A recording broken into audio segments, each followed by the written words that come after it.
Assalamualaikum warahmatullahi wabarakatuh. Hari ini kita akan belajar tentang medan magnet. Nah, apa itu medan magnet dan apa itu medan magnet di kawat yang lurus, kawat melingkar, terus solenoid, toroid, nanti kita akan belajar di sini. Oke, untuk rumus-rumusnya medan magnet nanti kita akan pelajari. Yuk disimak videonya sampai habis. Jangan lupa kerjakan latihan yang Ibu berikan, karena latihan yang Ibu berikan selalu Ibu masukkan di penilaian. Jadi, diharapkan kalian semua mengerjakan latihan-latihan yang Ibu berikan. Yuk disimak videonya tentang medan magnet. Oke, kita masuk ke hukum Biot-Savart. Nah, di hukum Biot-Savart ini bisa digunakan untuk menghitung medan magnet yang sangat kecil. Oke, dengan medan magnet yang sangat kecil, kita bisa menghitungnya dengan hukum Biot-Savart. Nah, hukum Biot-Savart ini menyatakan bahwa besarnya kuat medan magnet di suatu titik yang dipengaruhi oleh kawat penghantar dan dialiri arus listrik. Nah, itulah teori hukum Biot-Savart. Nah, hukum Biot-Savart ini bisa kita hitung menggunakan jari kita, di mana telunjuk ini dB-nya. Oke, kalian bisa ikutin jari kalian sesuai dengan gambar ini. dB itu, jempol itu dB-nya atau medan magnetnya, telunjuk itu IDR-nya atau IDL, lalu jari tengah itu jaraknya. Oke, bisa kalian hitung menggunakan jari kalian, di mana rumusnya dB sama dengan mu0 IDL sin theta per 4 pi r pangkat 2. Oke, di mana keterangannya dB itu elemen kuat medan, satuannya Tesla, mu0 itu permeabilitas vakum, nilainya sudah ditetapkan 4 pi kali 10 pangkat min 7, I itu kuat arus listrik, R itu jarak, meter, DL itu panjang elemen kawat, atau DR ya, sama aja. Theta itu sudut. Oke, hukum Biot-Savart rumusnya hanya dB sama dengan mu0 I DL sin theta per 4 pi R pangkat 2. Hanya ini rumusnya. Paham ya sampai di sini? Oke, kita masuk ke medan magnet di sekitar kawat lurus. Sebelum masuk ke medan magnet di sekitar kawat lurus, pastinya kalian sering bermain magnet kan dulu waktu masih kecil. Atau kalian main magnet di kulkas kalian tarik-tarik itu magnet. Kenapa magnet itu bisa menempel satu sama lain? Ternyata kawat lurus dan kawat melingkar ketika diberi arus listrik akan menghasilkan besar medan magnet. Nah, medan magnet di sekitar kawat lurus yaitu kawat lurus yang dialiri arus listrik akan menghasilkan medan magnet yang homogen untuk jarak yang sama dari kawat tersebut. Nah, medan magnet yang dihasilkan membentuk lingkaran mengelilingi kawat dan arahnya ditentukan menggunakan kaidah tangan kanan. Oke, ibu jari tangan kanan menyatakan arah arus listrik. Oke, dan keempat jari lainnya yang menekuk menunjukkan arah medan magnet. Nah, ini sama dengan hukum Biot-Savart tadi, yaitu menggunakan kaidah tangan kanan. Kalau misalkan yang tadi 3 jari, kalau yang ini 5 jari kita yang bekerja. Oke, kalau jari kanan kita, yang ibu jari kita, itu arus listriknya. Keempat jari kita, itu arah medan magnetnya.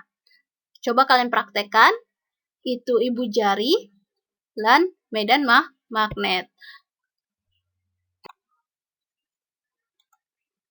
Oke, ini merupakan contoh gambar yang tadi yang sudah saya jelaskan yang menggunakan kaidah tangan kanan.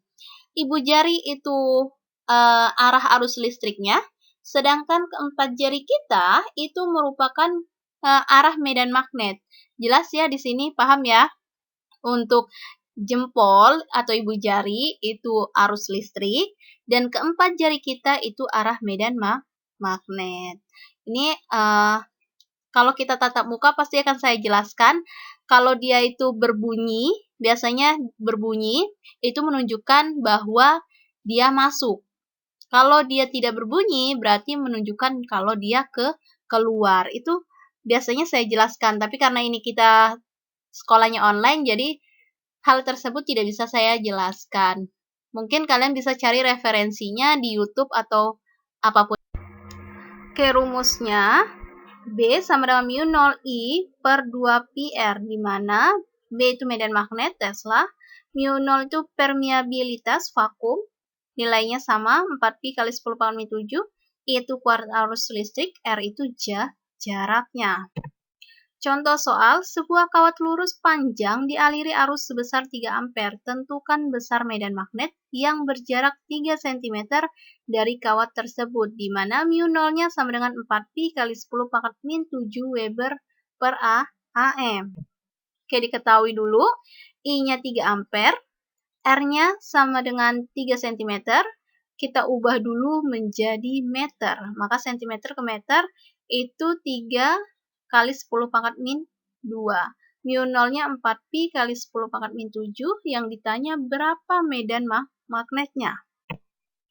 Oke, penyelesaian B sama dengan mu 0 I per 2 pi R sama dengan 4 pi kali 10 pangkat min 7, itu mu 0-nya. Lalu I-nya sama dengan 3 dikali 3 per 2 pi kali 3 kali 10 pangkat min 2. Oke, 4 kali 3 12 pi, 10 pangkat min 7 tetap, per 2 pi kali 3 6 pi kali 10 pangkat min 2. Oke, 12 pi dibagi 6 pi itu hasilnya 2 kali. Oke, pi sama pi itu habis, 12 bagi 6 itu 2.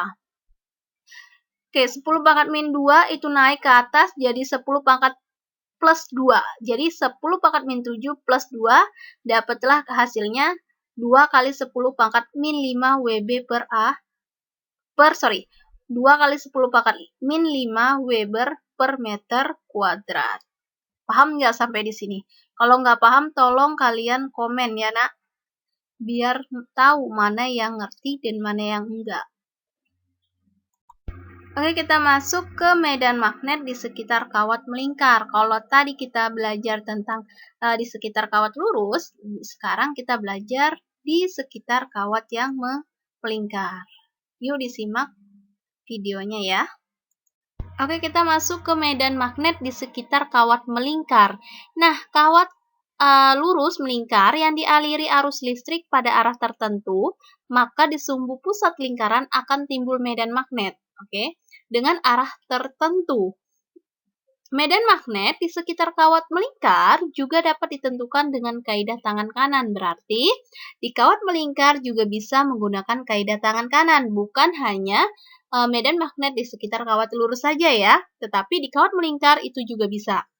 Oke, berbeda dengan kawat lurus panjang. Pada kawat melingkar, ibu jari tangan kanan menyatakan arah medan magnet dan keempat jari lainnya yang menekuk menunjukkan arah arus listrik. Berarti ini perbedaannya. Kalau yang tadi, ibu jari kita itu arus listrik. Kalau keempat jari kita itu arah medan magnet. Tetapi di kawat melingkar, ibu jari tangan kanan kita itu arah medan magnetnya. Dan keempat jari kita itu arah arus listriknya. Bisa ya membedakan antara medan magnet di kawat lurus dan di kawat melingkar. Oke, ini contoh gambar yang tadi sudah saya jelaskan. Ibu jari kita itu arah medan magnet, keempat jari kita yang melingkar itu arah arus listriknya. Oke, ini merupakan gambarnya jempol atau ibu jari itu medan magnet, keempat jari kita itu arus listrik. Bisa dipahami ya untuk gambar ini. Oke, kalau nggak paham, tolong ditanyakan ke ibu. Nah, besar medan magnet di sekitar kawat melingkar dipengaruhi oleh besarnya arus listrik dan jari-jari lingkaran kawat. Oke, semakin besar kuat arus yang diberikan dan semakin kecil jari-jari lingkaran kawat, maka semakin besar kuat medan magnetnya. Oke, besarnya kuat medan magnet pada kawat melingkar dapat dirumuskan sebagai berikut. Oke, di kawat melingkar ini rumusnya hanya ditambah N dan P-nya hilang. Oke, kalau yang tadi di kawat lurus B sama dengan mu 0 I per 2 PR. Kalau di kawat melingkar rumusnya hanya B sama dengan mu 0 I dikali N per 2R. Oke, paham ya? Mu 0 I dikali N per 2R. Dia hanya bertambah N dan hilang P-nya. Di mana B medan magnet, mu 0 itu permeabilitas, I itu kuat arus, R itu jarak, N itu jumlah lilitannya. Oke, paham ya rumusnya? Dan dapat dibedakan rumusnya yang tadi ada P, nggak ada N, kalau yang ini ada N dan hilang P. Contoh soal, sebuah kawat melingkar dengan jari-jari 10 cm dialiri arus sebesar 4 ampere dengan banyaknya lilitan kawat 10 lilitan. Berapakah besar medan magnet pada kawat tersebut jika mu 0-nya sama dengan 4pi kali 10⁻⁷ Weber per AM? Oke, diketahui R-nya 10 cm.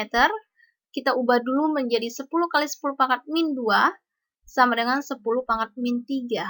Oke. I-nya sama dengan 4pi, mu 0-nya 4pi kali 10⁻⁷, N itu banyaknya lilitan, tadi 10 lilitan. Yang ditanya berapakah B-nya? Oke, B sama dengan mu 0 IN per 2R.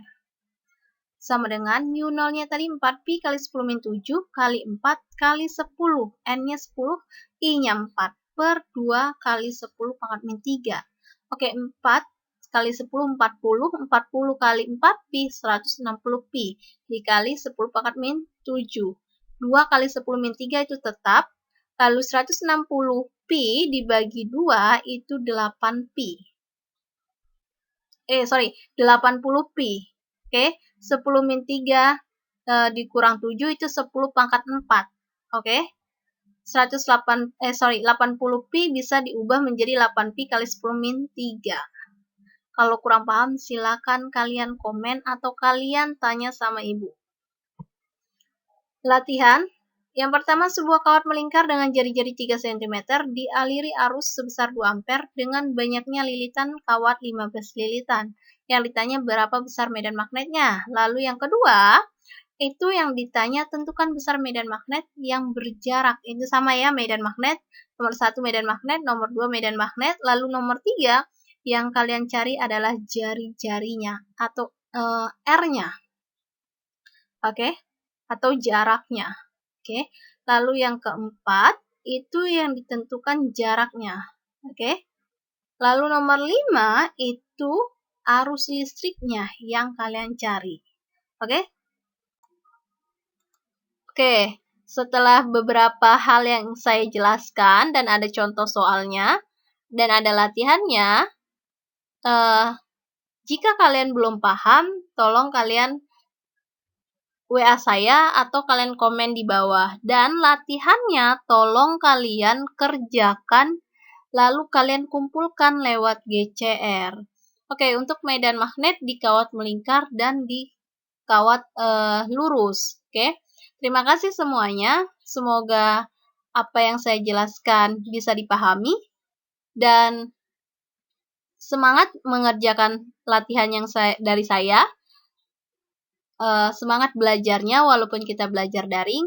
Intinya harus semangat terus, kerjakan tugas-tugas apa yang diberikan oleh Bapak Ibu Guru. Oke, terima kasih semuanya. Wassalamualaikum warahmatullahi wabarakatuh. Semangat belajarnya walaupun kita belajar daring. Tetap semangat!